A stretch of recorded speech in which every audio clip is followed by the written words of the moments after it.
Patrick O'Reilly.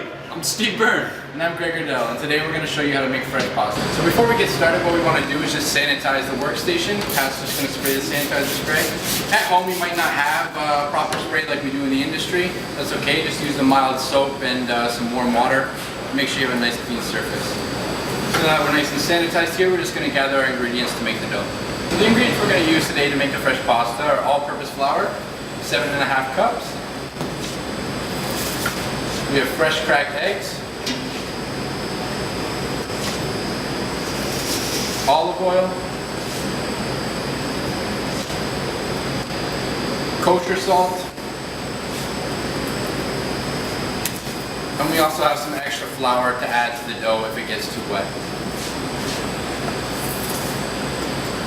So now Steve's going to make a well using the flour.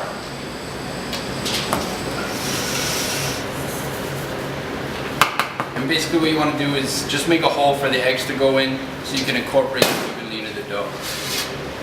Now you don't want to make the walls of the well here too thin, otherwise the eggs are going to leak out, you're going to have a big mess, and the dough won't come together properly.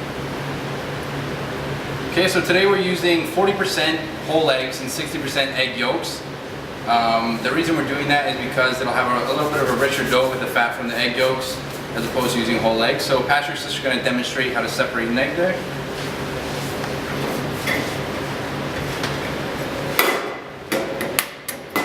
So basically you just want to open it up, let the egg whites go in, just let the egg whites just fall right through your fingers, and then that's it. Okay, so we have about 24 eggs total there. We have 10 whole eggs, and then the rest will be egg yolks. So Steve's just going to get a whisk together the eggs so that they incorporate evenly. So now that the eggs are whisked, they're going to be added to the well.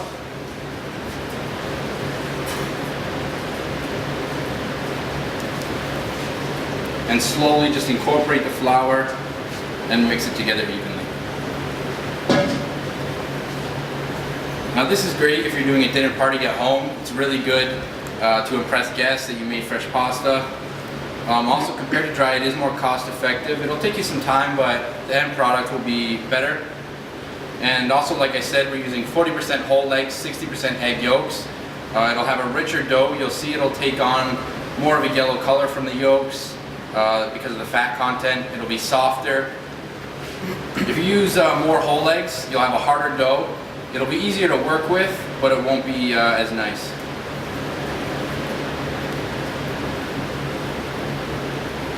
Steve's just going to incorporate all the flour there, making sure the egg stays inside of the well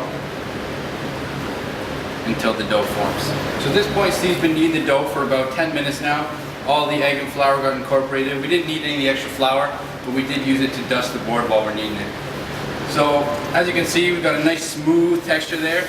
So we're going to wrap this dough, put it in the fridge for about 10 minutes to rest and relax the gluten before we want to roll it out, cut it into the desired pasta we want to make, and then we'll cook it.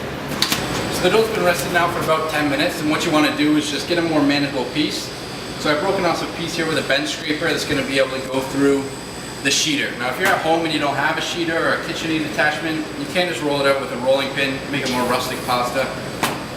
So we just want to flatten this out and get it to a piece so it's going to go through the sheeter nice.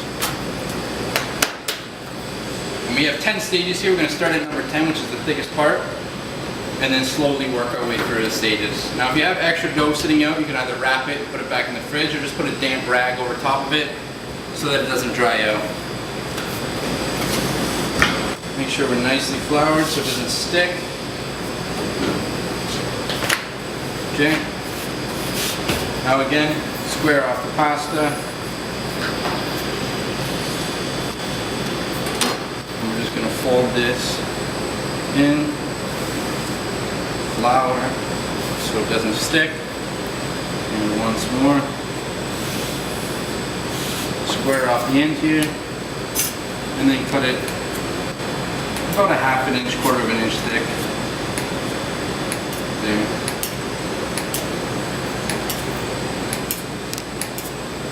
So you have a nice piece there, and just get some flour, dust around like that. You can see you have nice long strips. Nice thick with the tagliatelle. And then just portion them out like that and keep going. So we have a pasta cut out here, lightly dusted with flour. This size right here is probably good for about an appetizer portion. We're going to cook 2 for a main course here. If you want to make up a lot of pasta ahead of time, these portions can go in the freezer, or you can dry it out a bit outside and then put it in the fridge for later use. So the pasta's cooked now. It's been in the water for about 2 minutes. We just want to strain it off. Make sure you have a clean colander, and also you rinse out your sink. Sanitation is always important when you're working in the kitchen. So make sure you have dry rags. The pot will be hot there. Turn off the burner. Strain the pasta. Just be careful of the steam. Just keep your face away from it so you can't bring it. Okay. Let all that water come off there.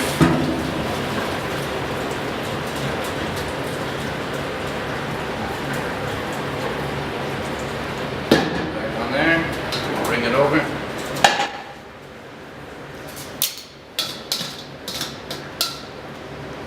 And then we'll just plate it up. Usually you'd have a sauce hot on the stove there, and you can toss it in the sauce. Make sure it gets all flavors get married there.